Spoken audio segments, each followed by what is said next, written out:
When an officer observes a young girl wandering alone on the streets of a quaint town in Maine, he discreetly follows her. She takes him to a neglected structure just past the trees bordering the woods. What he discovers is startling, and upon understanding the full situation, tears begin to form in his eyes. Stay tuned to unveil what happens next. Don't forget to like, share, and subscribe for more stories. On a lively evening in a quiet town in Maine, Officer James M. patrolled his regular route, observing the bustling crowd. He spotted a young girl, approximately 4 years old, appearing lost and scared. Her large eyes scanned the area as she held a worn-out teddy bear. Matthews felt a surge of concern and cautiously started to trail her, keeping a safe distance. She navigated through the crowded streets, her steps unsteady, gradually making her way toward a less familiar part of town, which became darker and more foreboding. Matthews tightened his hold on his radio, prepared for any scenario. As she reached the end of the main street, she veered into a tranquil park.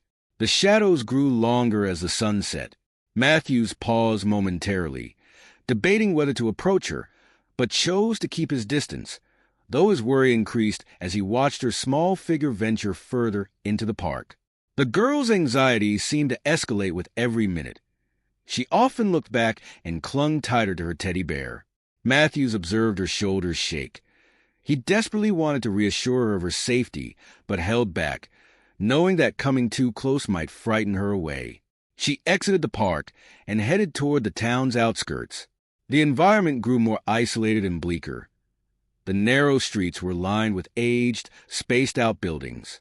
The inviting lights and familiar faces of the town center were replaced by dark alleys and quiet, closed-up homes. The girl slowed down, her tiny feet dragging as she looked around, seemingly searching for something or someone. A sense of apprehension grew in Matthews. He recognized that this area was not secure, especially for a child by herself at night. Images of potential dangers flashed through his mind. His training compelled him to intervene, yet he sought the right moment to do so. As they neared the woods on the town's edge, Matthews realized he couldn't delay any longer. The girl paused and glanced back one final time. This was a moment. He quickened his steps, resolved to protect her at all costs. "Wait!" he called out, his voice absorbed by the rustling leaves and the growing darkness. Panic rose within him as he realized she was out of sight. He pushed through the undergrowth, frantically searching for any sign of her. The woods were dense, filled with low branches and thick foliage. Matthews tripped over roots and pushed leaves aside, shouting for her again, but only silence answered, heightening his anxiety. Then, a soft rustling sound came from ahead. Matthews pressed on, his hand instinctively going to his side. He emerged into a small clearing and saw a forsaken building looming before him. The rustling noise intensified, seemingly coming from inside.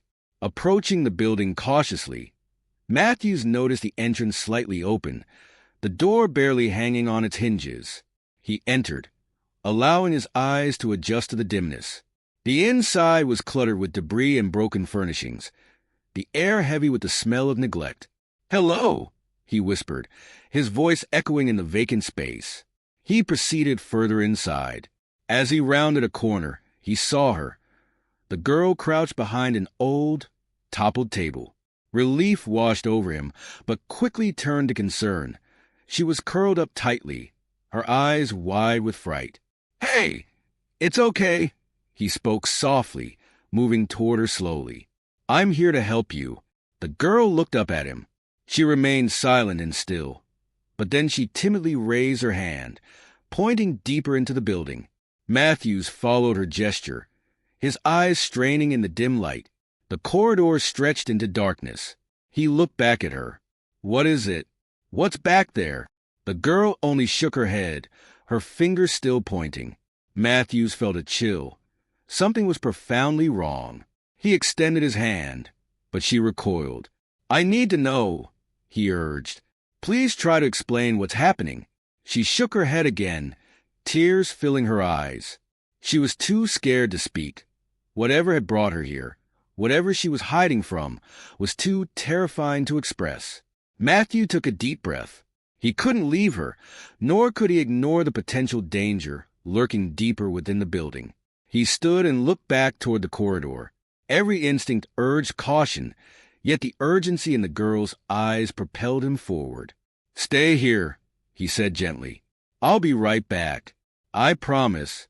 He walked toward the dark corridor, his flashlight slicing through the darkness, revealing more decay. The air turned colder, and a growing dread filled him as he moved forward. He felt as if eyes were watching him. He paused to listen, nothing. Matthews approached the door and pushed it open slowly, his flashlight illuminating a small, cluttered room. He stood still for a moment. A touch on his hand startled him. It was a little girl, still silent and shaken, but now gripping his sleeve. As they ventured further into the structure, Matthews's flashlight uncovered evidence of recent occupancy. Makeshift beds crafted from old blankets and cardboard dotted the area, surrounded by scattered food wrappers and empty water containers. Clearly, someone had been staying here not long before. Matthews looked down at the girl, who silently pointed toward a cramped hallway branching off from the main space. He nodded and led the way, his senses heightened. The hallway, narrow and confined, seemed to morph the deeper they went, transitioning from graffiti-covered walls and peeling paint to a more ordered arrangement of crates and recent traces of activity. Matthews wrestled with questions. Who had taken residence here, and what brought this girl to such a place? They arrived at the end of the hallway, faced with a heavy wooden door slightly ajar. The girl tugged at his sleeve again, her eyes wide with urgency. She gestured toward the door and then stepped back, her body tense, poised to run. Understanding her fear, Matthews knew he must proceed. He pushed the door open. The hinges groaned under its weight, piercing the heavy silence. Beyond lay a dimly lit room, a grimy window allowing minimal light. His flashlight swept across more arranged beds, with personal items like clothes, books, and toys laid beside them, suggesting that children had been staying here. A heavy feeling settled in Matthews' stomach. This place was more than a mere refuge. It had been used to house children. He looked back at the girl, standing hesitantly at the threshold. She gestured towards a large wardrobe against the far wall. With cautious steps, Matthews approached the worn piece of furniture, its elegant woodwork now chipped and faded. Opening the doors, he discovered a hidden compartment behind a false back, revealing more evidence of habitation: blankets, food, and personal belongings. The girl stepped closer and pointed to the back of the wardrobe, miming a knocking motion. Instantly, Matthews grasped the implication. Something or someone was concealed behind it. He gently shifted the false back, unveiling a cramped, dark space barely large enough for a person. The flashlight beam settled on a young boy in the corner, his eyes reflecting anxiety. Immediately, the girl rushed to comfort him with a soothing touch. Overcome with emotion, Matthews wiped away tears and crouched down. "It's okay," he assured them. "You're safe now." The boy looked up, shifting his gaze between the girl and Matthews, as if weighing whether to trust the stranger. After a hesitant moment, he gave a slow nod.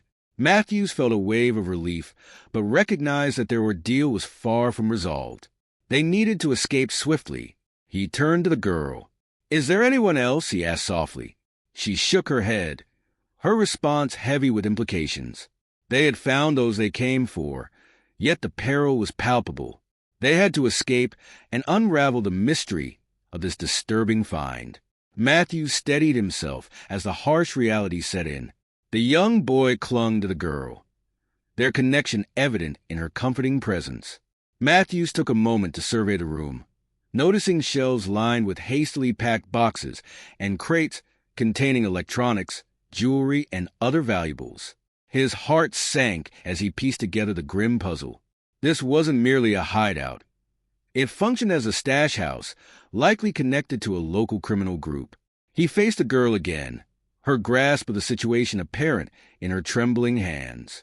From her pocket, she retrieved a crumpled photograph, hesitating before handing it over. It was a family portrait, slightly faded but warm, with smiles from a woman and a man embracing the girl at the center. The realization struck Matthews hard. The girl had been abducted. "Were you taken from your family?" he asked gently.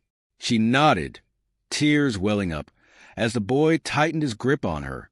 This revelation meant they were in grave danger. They needed to leave and alert the authorities. Matthews crouched to her level. "Do you know who brought you here?"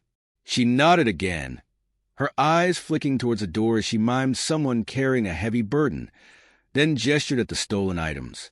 Matthews understood. The kidnappers had used the children to transport and store their illicit goods in this secluded spot. Time was critical. He pocketed the photograph and gently touched the girl's shoulder. "We're going to get you and your friend out of here," he promised, "but we have to move fast." The girl helped the boy up, and Matthews led them back towards the hallway. Suddenly, the low rumble of an approaching vehicle filled the air. His heart raced. The kidnappers were returning. He turned to the children. "We need to hide now." They ducked into a nearby room, pressing against the wall as footsteps resonated in the building. Matthews held his breath, his mind racing with plans. They had stumbled upon a dark secret, and now their survival hinged on staying one step ahead of the looming danger. The main hall of the building was eerily quiet. Officer James Matthews was taking cover behind an old, flipped-over table with a young girl and boy nestled beside him. The echo of approaching footsteps intensified. The door creaked open slowly, revealing two rough-looking individuals. A tall man, his face marked by a scar, peered around the room, his gaze fixed on the children as he entered. "There they are," he declared, stepping forward with determination. His associate, slightly shorter but equally imposing, followed, a sinister grin spreading across his face. Matthews took immediate action. He urged the children to stay behind the table, using it as a protective barrier. "Stay low," he instructed in a hushed tone, then charged at the first man with a burst of energy. His movements were honed by extensive training. The large man threw a punch, but Matthews evaded it and countered with a quick jab to his abdomen. The man bent over, gasping, and Matthews seized the opportunity to incapacitate him. He grabbed the man's arm, twisted it back, and forcefully pushed him against the wall. The impact rendered the man unconscious. Observing his partner's downfall, the second man attacked Matthews with a knife. Matthews avoided the strike, seized his wrist and twisted it, causing the knife to fall. He then executed a swift move that knocked the man to the ground. The man tried to stand and attack once more, but Matthews was prepared.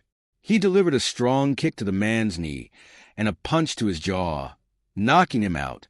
Exhausted yet vigilant, Matthews scanned the hall for any further threats. Assured of their safety, he turned to the children, still crouched behind the table. His tone was calm and comforting. "It's over. You're safe now." He knew they needed to exit the building quickly and contact support. Helping the children up, he led them toward the exit, keeping an eye out for any additional dangers. Once outside, the cool night air greeted them. Matthews guided the children into the woods, staying concealed as he contacted help. With the children secure and the threat neutralized, he felt a renewed sense of hope. Their ordeal wasn't over, but they were significantly closer to safety. The girl clung to her worn-out teddy bear, her eyes showing fatigue and fear. Matthews draped his jacket over his shoulders, reassuring her once more, "You're safe now." He repeated, "Help is on its way." The girl, tears glistening in her eyes, looked up at him and spoke for the first time. "My name is Siobhan Bennett." Hearing the name, Matthews was taken aback. He recalled the unresolved case of Siobhan Bennett, who had vanished after a tragic car accident that claimed her parents. Her disappearance had remained a mystery. "Siobhan Bennett," he echoed. She nodded, tears now freely flowing. She shared that she had been taken and forced to aid her captors after being told her parents were gone forever. Though she didn't mention the boy's name, Matthews committed to ensuring his family would also find closure. Overcome with emotion, Matthews admired Siobhan's courage despite her traumatic experiences. As sirens neared, signifying the arrival of backup and medical assistance. He regarded the moment not just as a rescue but a miraculous reunion. Siobhan's former home, a grand Victorian structure adorned with ivy, came into view. Her grandparents, now caretakers of the estate, emerged, disbelieving the sight before them. "Siobhan!" her grandmother uttered, her voice trembling. The girl ran into their open arms, her tears continuing as her grandparents embraced her. Inside, the house was a living memory of happier times, with photos and mementos of Siobhan and her parents. Holding Siobhan close, her grandmother expressed their relentless hope. "We knew you were out there. We never stopped looking." Amidst the emotional reunion, Matthews learned the extent of the family's enduring love and pain for Siobhan. This marked a new beginning, surrounded by familial love. For Matthews, it reaffirmed his commitment to his duty. Weeks later, the community gathered to celebrate Matthews' bravery amidst festive decorations and a joyful atmosphere. He was honored with a medal. Siobhan, alongside her grandparents, beamed with happiness as the mayor praised Matthews' heroic actions. This celebration honors not just a brave officer, but the enduring spirit of our community, the mayor proclaimed. Siobhan hugged Matthews tightly, thanking him. He returned her embrace, moved by the impact of his actions on her future. As the celebration wound down, the sense of community and resilience was palpable. Matthews looked around, filled with pride, knowing his efforts would be remembered. As the days turned into weeks, Matthews found himself frequently visiting Siobhan and her grandparents. The bond they formed grew stronger, rooted in shared experiences and the realization that family, love, and friendship could emerge even from the darkest times. Siobhan's laughter, which once seemed distant, now filled her grandparents' home. They spent afternoons reminiscing about happier days, flipping through family albums that brought both joy and sorrow. One sunny afternoon, Matthews decided to surprise Siobhan with a visit to the park. He knew how much she loved the outdoors, especially the bright flowers and the soft rustling of leaves. As he arrived, he spotted her sitting on a swing, her teddy bear beside her, a gentle smile gracing her face. "Hey, Siobhan!" he called out, waving. Her face lit up at the sight of him, and she quickly ran to greet him. "Matthews, look!" she exclaimed, pointing to the vibrant tulips that surrounded the playground. "They're so pretty." "They really are," he replied, kneeling beside her. "You know, tulips symbolize hope. Just like you. You've brought so much hope to everyone around you." Siobhan blushed, a mixture of shyness and pride. "Do you think I can help others too?" she asked, her eyes wide with curiosity. "Absolutely," Matthews encouraged. "You've already shown so much strength. Maybe one day you can help other kids who've been through tough times like you." Her face brightened at the idea. "I want to be a hero like you," she declared, her voice filled with determination. As they played, Matthews couldn't help but feel a warmth in his heart. He realized that while he had saved Siobhan, she had also unknowingly saved him. The weight of his past experiences began to lighten, reminding him that every life impacted matters. Each moment with Siobhan reinforced his belief in hope and resilience. Weeks passed, and soon the anniversary of Siobhan's rescue approached. Her grandparents organized a small gathering, inviting close friends and family. They wanted to honor her return home and celebrate the new chapter in their lives. Matthews was invited as a special guest. On the day of the gathering, the atmosphere was joyful yet reflective. Decorated with twinkling lights and colorful banners, the backyard transformed into a festive space filled with laughter and warmth. Siobhan stood at the center, wearing a bright yellow dress, a symbol of her newfound joy. "Thank you all for being here," Siobhan's grandmother began, her voice trembling with emotion. "Today marks not just the return of our beloved Siobhan, but also the strength of love that unites us all. We owe so much to Officer Matthews, who didn't just rescue her, but restored our hope." The crowd erupted in applause as Matthews stood up, feeling a rush of emotions. He was overwhelmed by the gratitude in their eyes. "I'm just glad to have played a part in bringing Siobhan back to her family," he said, his voice steady yet filled with sincerity. "Her bravery is a testament to the strength of this community." After the speeches, they shared a delightful meal. Siobhan, glowing with happiness, approached Matthews. "Can we have a dance?" she asked, her eyes sparkling. "Of course," he replied, taking her hand and leading her to the makeshift dance floor. As the music played, they twirled around, laughter echoing in the air. Matthews watched as Siobhan let go of her past, embracing the joy of the present.